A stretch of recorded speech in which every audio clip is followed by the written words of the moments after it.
Hello, hi, my name is Melly Pretty. Today we are here conducting Mr. Davin's interview. Today I have with me shadowing Cohen Sad.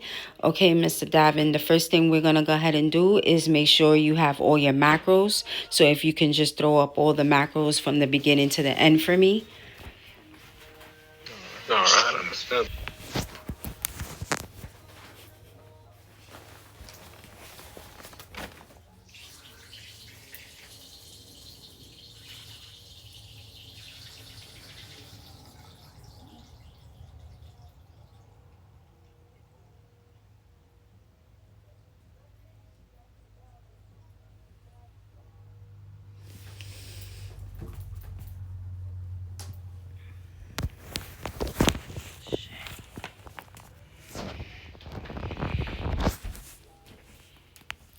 Perfect, perfect, perfect.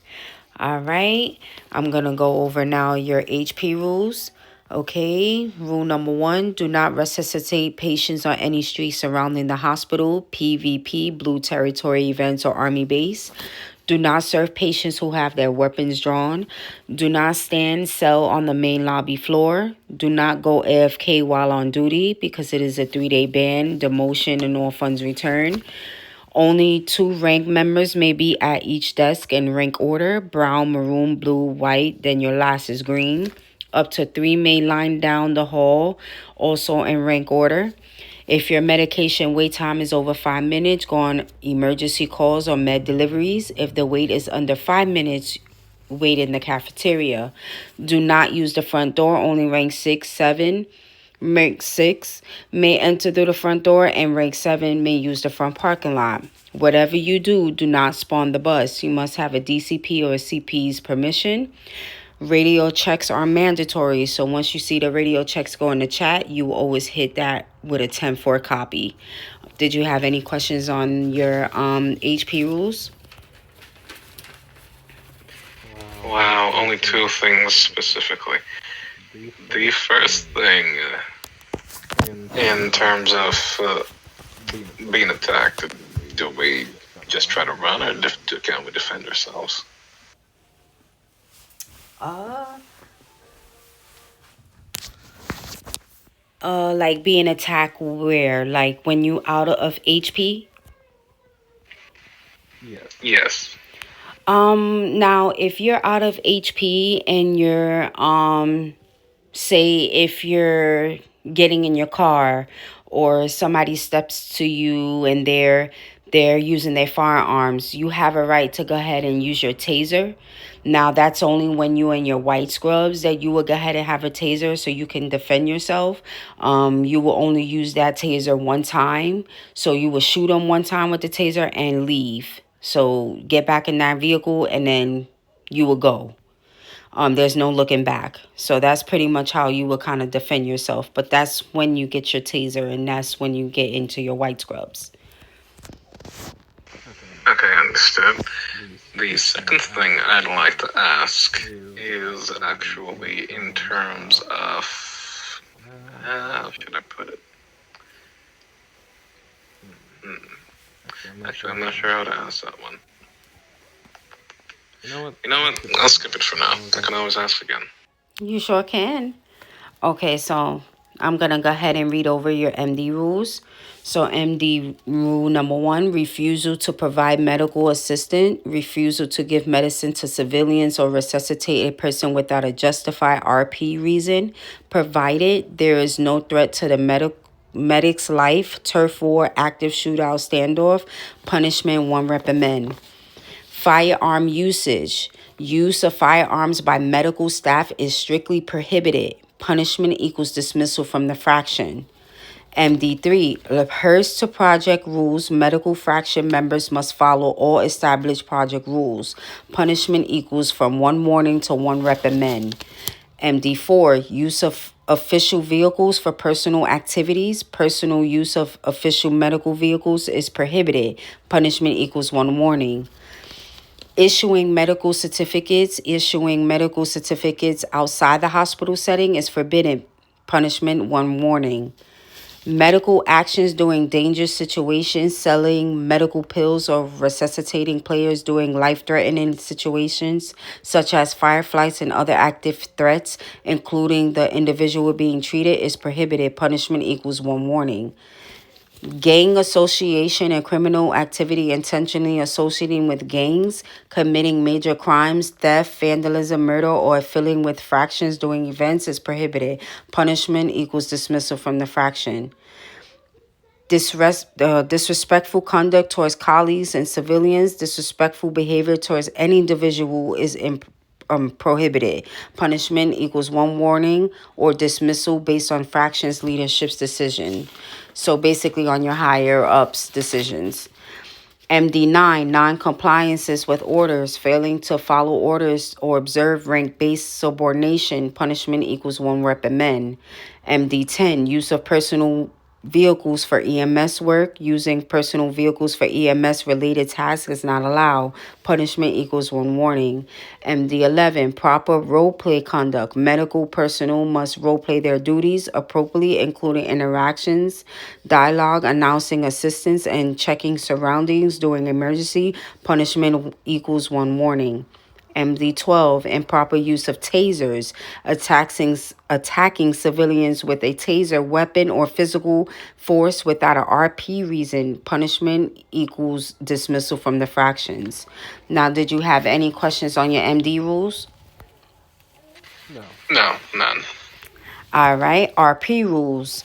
RP 13, fraction, NRP, non NRP behavior within game fractions, including awful releases of prisoners or exoneration of civilians by the police. Punishment equals exoneration from the fraction and or from 30 minutes in one state jail to a 3-day ban. RP14, sexual harassment, any form of non-consensual sexual actions, including stimulations and explicit dialogue, action, use of ethnic or LGBT slurs, or excessive attention, or actions, sexual actions require an OOC consent. Such actions should not occur in public or frequent visit areas. Punishment equals 60 minutes mute or 24-hour up to a 30-day ban. RP15, disruption of a fraction operations, intentionally provoking fraction members for entertainment or disrupting fraction operation is prohibited. Punishment equals 30 minutes in one state jail. RP16, criminal acts against emergency personnel. Any criminal acts towards medical personnel are prohibited. Punishment equals from 90 minutes in one state jail to a 12-hour ban. Did you have any questions on your RP rules? No, no questions.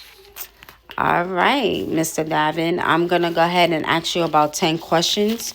There's no right or wrong answers here. You could try to answer the questions as best to your ability. So my first question is going to be to you, Mr. Davin, is why did you want to go ahead and join this fraction? Why did you choose to become a nurse? Well, I'd rather be peaceful. Number one. Number two, honestly, I just don't really care for the whole PvP thing. Unless I have to. But in this case, I don't have to. Okay. All right. Let's see. How would you handle it? Sorry, Cohen. Go I'm sorry, ahead. can you repeat? I got a question, but when you finish, I didn't mean to cut you off. Oh, you're fine. My next question for you, Davin, is how would you handle a situation under pressure? I'm sorry, could you repeat that? How would you handle a situation under pressure? Well, at first, that depends situationally. My first move would be try and de-escalate the situation, if possible. If I believe beyond without or rather, if I believe, if there's beyond a reasonable doubt that there's no way to de-escalate the situation, it would be better to evac. But if I can de-escalate, I will. I'll try my best as some said earlier, and cooler heads usually prevail. And to top it all off, I'd rather help than not help. Right. Okay. So if you seen two coworkers fighting downstairs or arguing, or how would you kind of de-escalate that situation? How would you try to control that situation down? Well, first thing,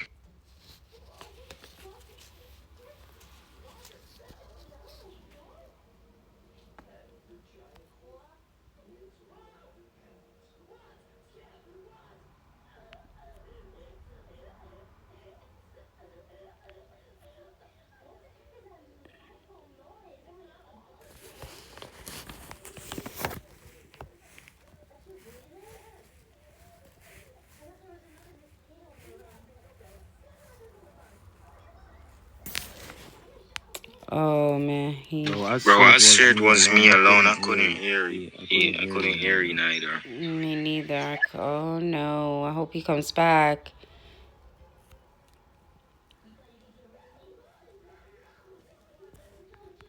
Oh man.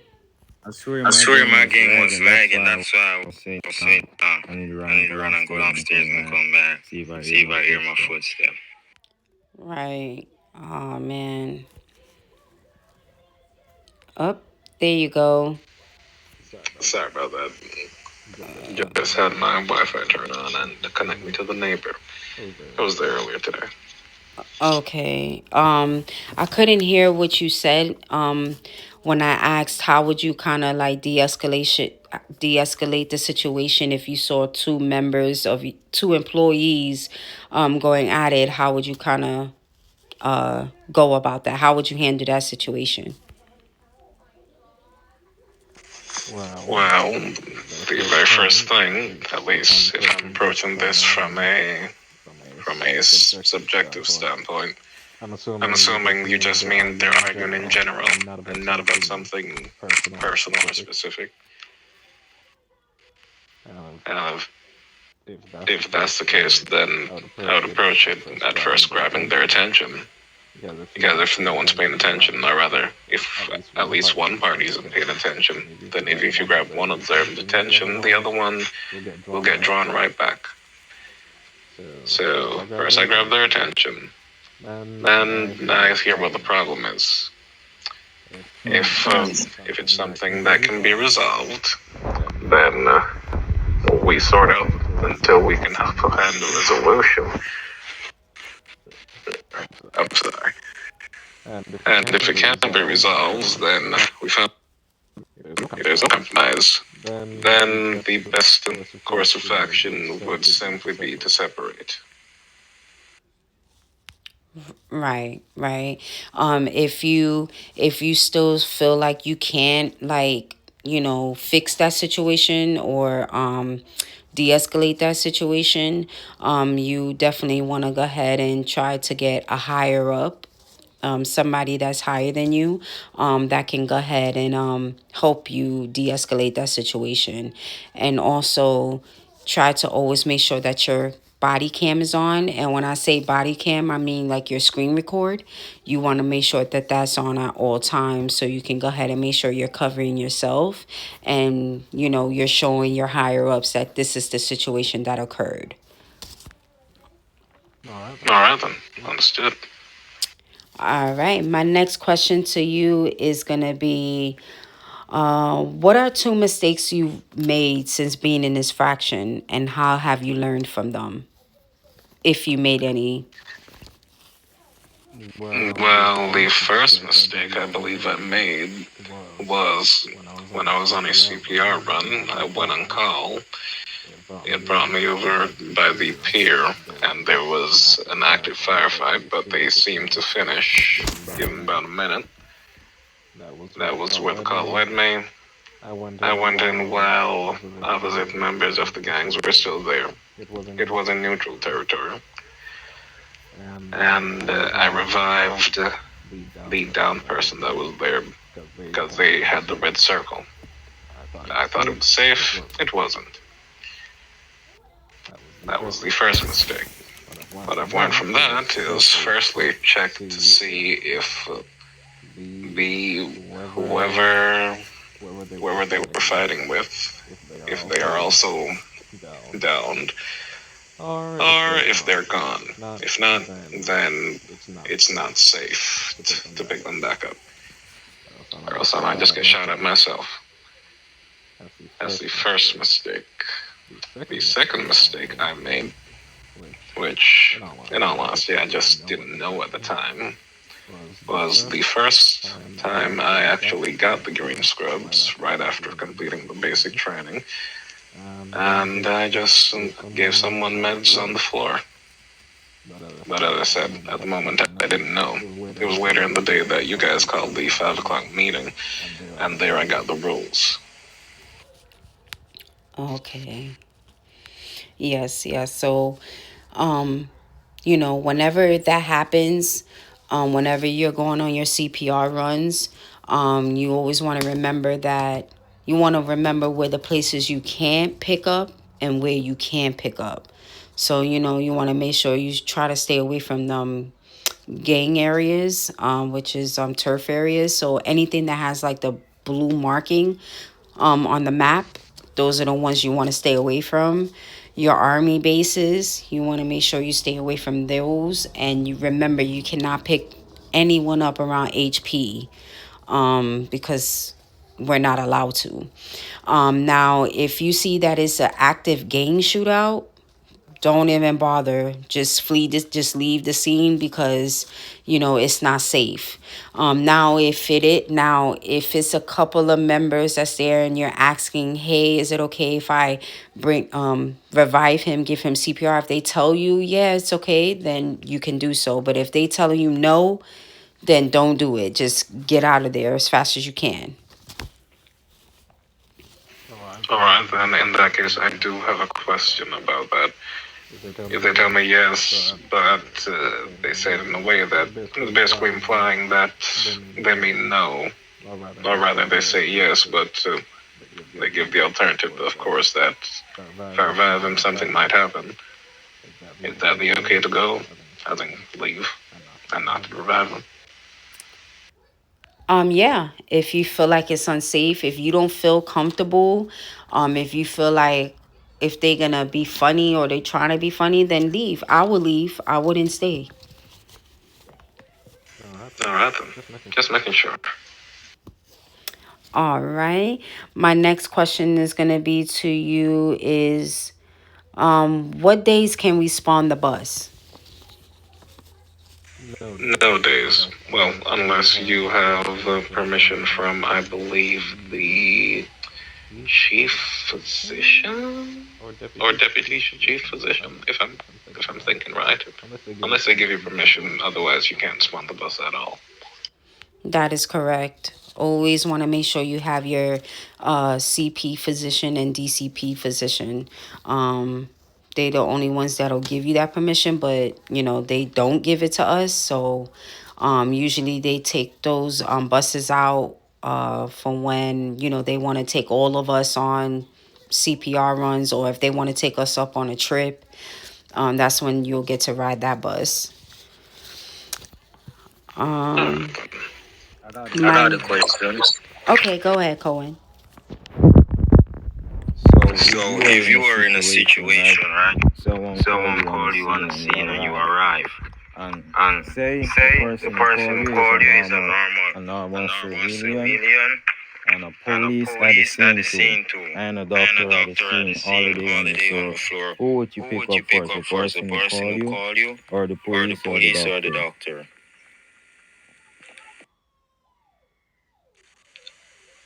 I believe I'd pick up the person who called me first. Yeah. You answer right. Yeah, but in addition to that, I'd also like to ask, am I allowed to pick up the officer and doctor? Yeah, Yeah, you could. okay. Only only if it is safe to do so. If it is safe, if you're in the clear, then if you have enough time, yes, you can come pick up another person. But if not, if you just have time to pick up that person that made that call, you'll do that and then leave the scene. Okay, understood. All right. My next question is gonna be to you is, why is it important to always record and report? Um, I can break it down in three ways. Firstly, if you don't have any evidence, it comes down to a he said, she said kind of situation. And it'll be your word against theirs, which in the case where anyone can lie, no one really knows what to believe, so it just becomes a big mess. The second thing is that it helps to keep everything nice and organized, so you know what went down, where it went down, and when it went down. And the last thing is more or less just to make sure that no matter what happens, everybody is held responsible for whatever was done at that time. Correct. Okay. That's good. Yes. Always make sure you have that body cam on. Always make sure you're screen recording because that is going to be your best friend. It's going to save you. Is, when you will go ahead once you do, if you did catch anything on the lobby floor or if you hear something going on, always record it and then you're going to place it in the report and record. There's like if you hit forums in your Discord, you will see that we have like a department where you can always put your videos, so that way your CPs and your DCPs will see it and then they'll go ahead and address the situation. All right, then. All right. My next question is going to be to you is,